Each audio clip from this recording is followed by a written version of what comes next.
When you think of WWII survival, it's easy to picture weapons, uniforms, or the roar of tanks.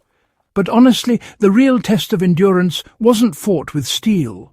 It was fought in the mud, snow, and freezing rain, where ordinary soldiers had to engineer warmth, shelter, and survival from whatever lay at their feet. These men were resourceful beyond measure. They didn't have fancy gear or pre-packed rations. They had canvas, dirt, grease, and willpower. And in those conditions, they developed field-tested tricks that modern survivalists still quietly borrow from today. While some wartime experiments, like the infamous lie trick, failed miserably, others were so effective that they found their way into disaster response, off-grid living, and even modern military training. These weren't gimmicks. They were practical, life-saving hacks that turned nature itself into an ally. Soldiers discovered that layering soil and sand kept out both cold and bullets. One of the most ingenious shelter hacks to come out of WWII wasn't about fancy construction, but about layering. Soldiers learned quickly that a simple tent or tarp was no match for shell fragments or sub-zero winds. So they turned to the ground itself. The trick was to create an insulated barrier using alternating layers of soil and sand, roughly 6 inches of each. The soil trapped warmth and moisture, while the sand broke up airflow and stopped water from seeping through. The combination not only insulated the underground dugouts, but also muffled sound and absorbed shrapnel impact. Modern survivalists use a version of this method in earthbag shelters and sand-filled trench bunkers. If you ever need to make a temporary storm shelter or emergency heat-retaining hut, the WWII technique still applies. Start by digging at least 2 feet below the surface, line the walls with cloth or tarp, then layer soil and sand in alternating bands. Once sealed, the microclimate inside stabilizes, cool in the day, warm at night, exactly how those soldiers survived long nights in European winters. Grease and ash became a weatherproof coating stronger than wax. When supplies ran low, soldiers in the field couldn't rely on issued oils or sealants. That's when they discovered that grease mixed with wood ash made an incredible waterproof coating.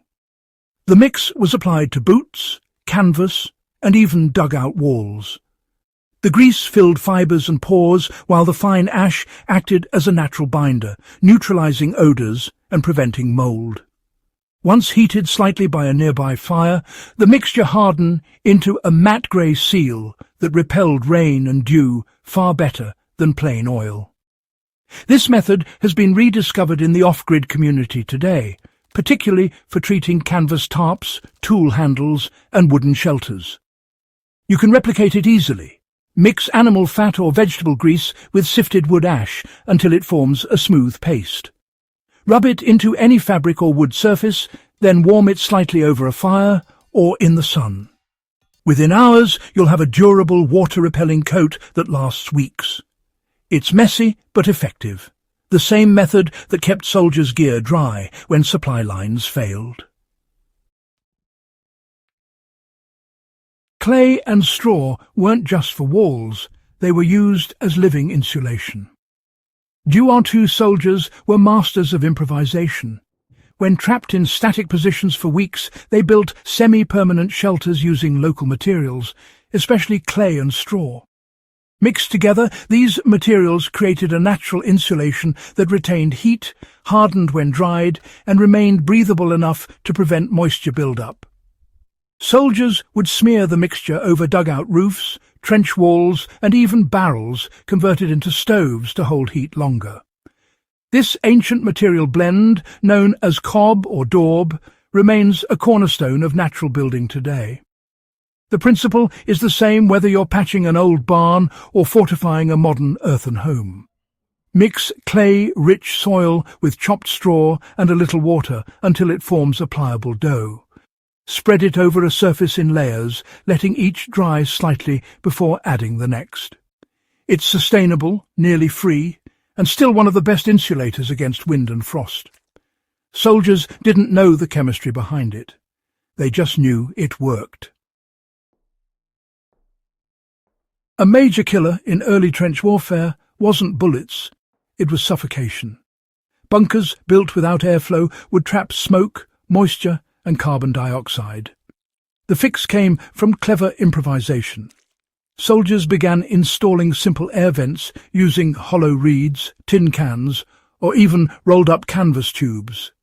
By positioning one vent high and another low, they created a natural convection current. Cold air in, warm air out. The result was a breathable dry shelter even underground.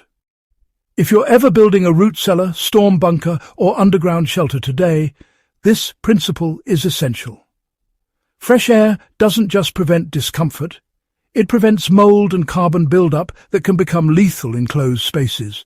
You can recreate the same WWII airflow trick with PVC pipe, hollow bamboo, or metal tubing.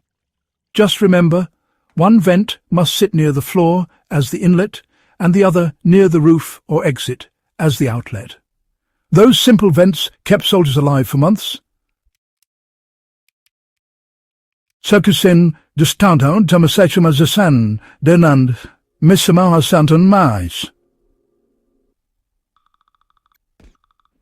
So today, a distantan still works flawlessly in modern designs. Perhaps the most overlooked of all WWII's shelter hacks was the use of charcoal.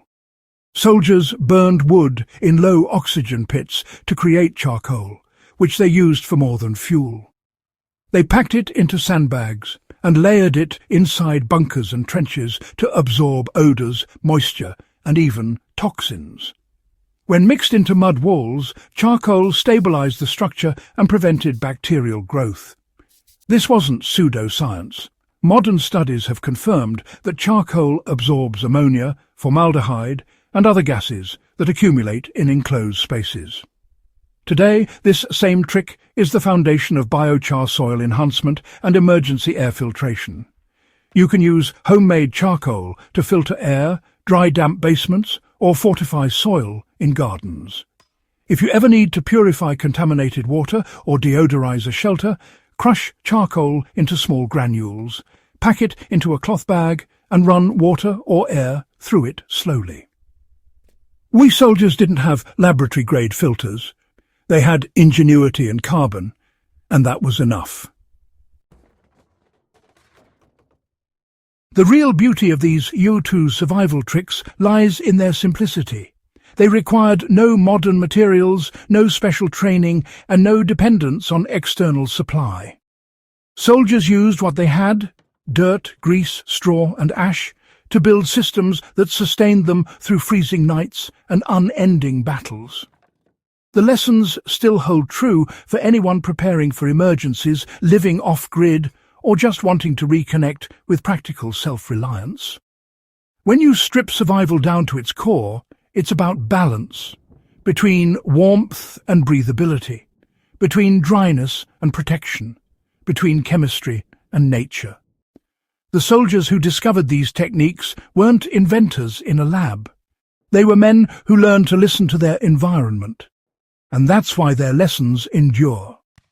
If you found this guide fascinating and want to uncover more forgotten field ingenuity from history's toughest years, make sure to subscribe to Echoes of Valor.